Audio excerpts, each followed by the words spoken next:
Trouble with Snow.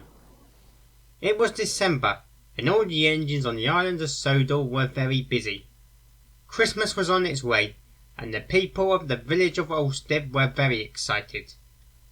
This was the village's first Christmas since it was rebuilt. Thomas the tank engine had been helping the villagers, delivering supplies and goods to Ulfstead.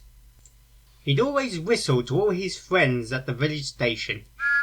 "It's nearly Christmas," he would say to the village children, "and I'll bring you lots of letters and parcels." But one night everything changed. A fierce snowstorm hit the island. Toby could see the storm through the window of the branch line sheds. "In all my years on the railway, I've never seen a snowstorm like this." "I love the snow," said Lady. "The countryside looks so beautiful covered in it." "Silly soft stuff," grumbled Thomas. "Snow is nothing but trouble." "It's not silly," she argued back. "It's beautiful." "It gets in the way of our work, and I have to wear my snowplough. I hate my snowplough." The two engines argued all night long. Percy and Toby were worried. This was the first ever time that Thomas and Lady fought like this. The next morning the island was covered in a thick blanket of snow. Nobody had ever seen so much snow before. Even Donald and Douglas were having trouble clearing the tracks. All passenger trains had to be cancelled, so Gordon helped to clear snow with a rail wedge plough.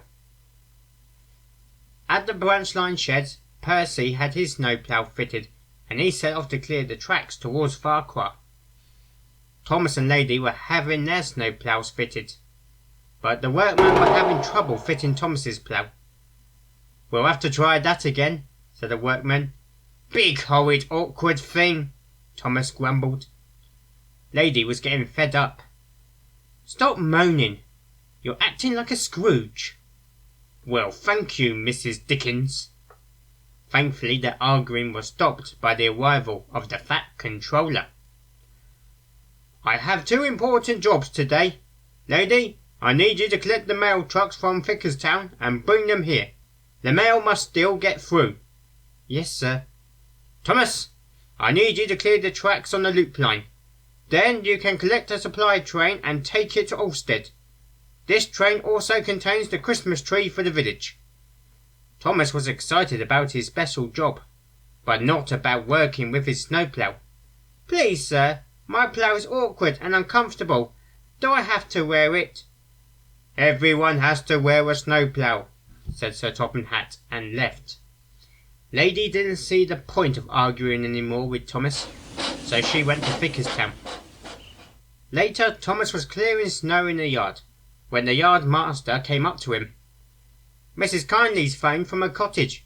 Percy's stuck in the snow outside Hackenbeck Tunnel. Take a brake van and some workmen and dig him out." "Trust Percy to get stuck," Thomas said to himself, but he set off right away. Soon Thomas was off with the workmen. On his way he saw Terence the tractor, using his snowplough to clear the roads. Bertie the bus was following him. He soon found Percy outside the Kindly cottage, stuck deep in the snow.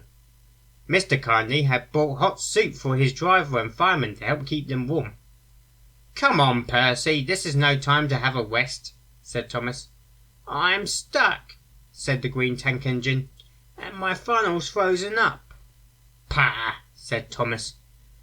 The workmen began to dig at the snow to clear it from Percy's wheels.